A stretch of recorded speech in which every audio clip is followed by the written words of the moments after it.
So just want to tell y'all a story. This isn't. We don't have any It's a footage of sad going story, in. It is ladies. a sad It's a story. sad story. First of all, this is just things you see on a road trip. And one thing we saw, we stopped for gas somewhere in Florida. And No, it was Georgia. Was it Georgia? Yeah, because it doesn't matter. It was I think a Shell station something. We had just come into Georgia. And you stayed in the car because you didn't have to go to the restroom. And because it looked sketch, and you always pick sketch places. Well, we needed gas.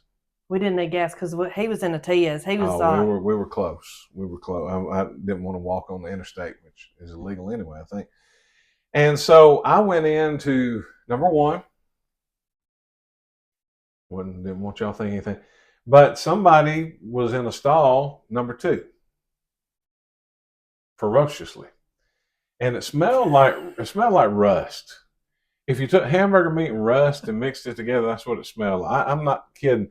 And when you walked into the bathroom, that's probably one of those men that ate just meat and bread. Yeah, it could be. No, there was some remoulade in there, but I mean, it would almost knock you down. And that was, I mean, so I traumatic enough. That was.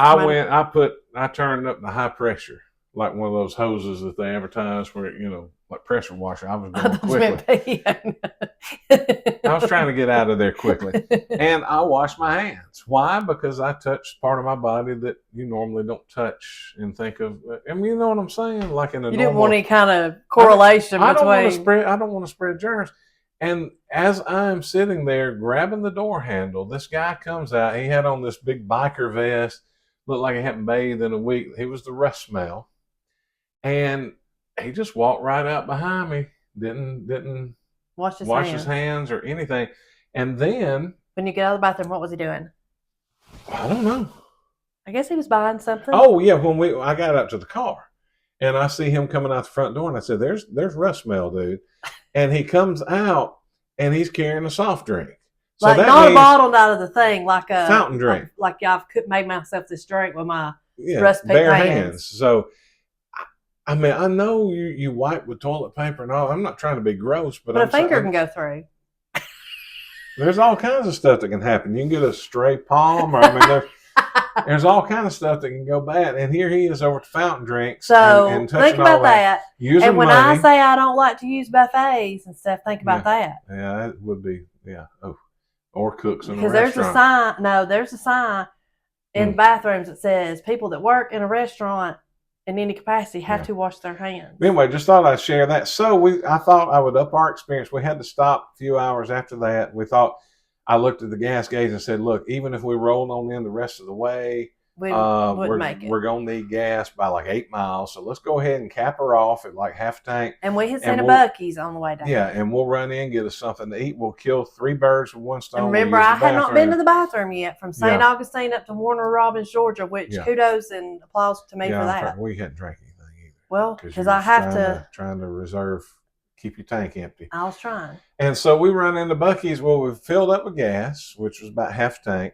Had a good price on gas. We were at pump 50, by the way. I remember that, which was cool. Went inside, and it sounded like a hum, like when you're in a room with a bunch of people talking, like at a lower it was register. Horrible. It's like an insect swarm. And then I looked, and there's just people everywhere. Well, Daniel goes, is that the line for the bathroom? And I was like, no, that's food. Because, they got the food in the center. So I thought, that's the line for people getting food. So I said, let's just go to the bathroom and leave because it's so crap. I got the hiccups too, and you do too. We got the hiccups. But anyway, we had to scare each other. Remoulade. Yeah, that'll do it.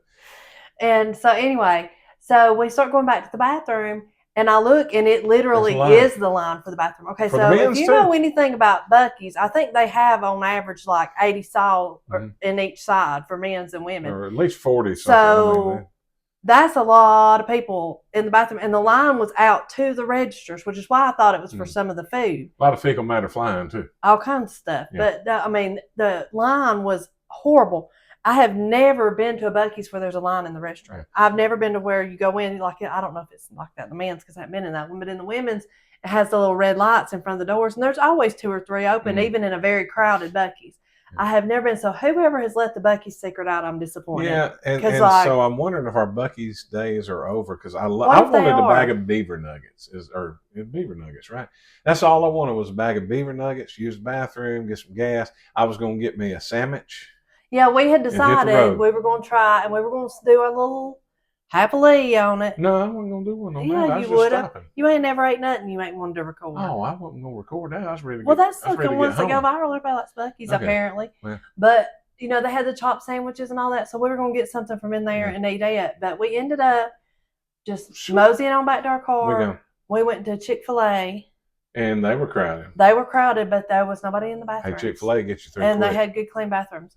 But the little guy scared me because he was not paying attention to me trying to order. He looked like a manager. He was good. But anyway, I guess the question is, are Bucky's days numbered as far as, is it being now a tourist trap? There's so many people going to Bucky's that now you can't go when you're traveling. I mean, unless you want to wait. It's like going to Walmart fighting for a parking place if you park. It's like Black Friday Walmart. Yeah, and old school Black Friday. It's like when the Cabbage Patch dolls were there. And I like a gas station where you pull up, walk like 10 feet to the store.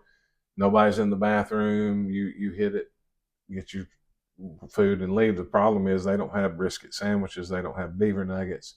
The prices at Bucky, and you know, they lost a little bit of business that day. Like that. Yeah, I love Bucky's.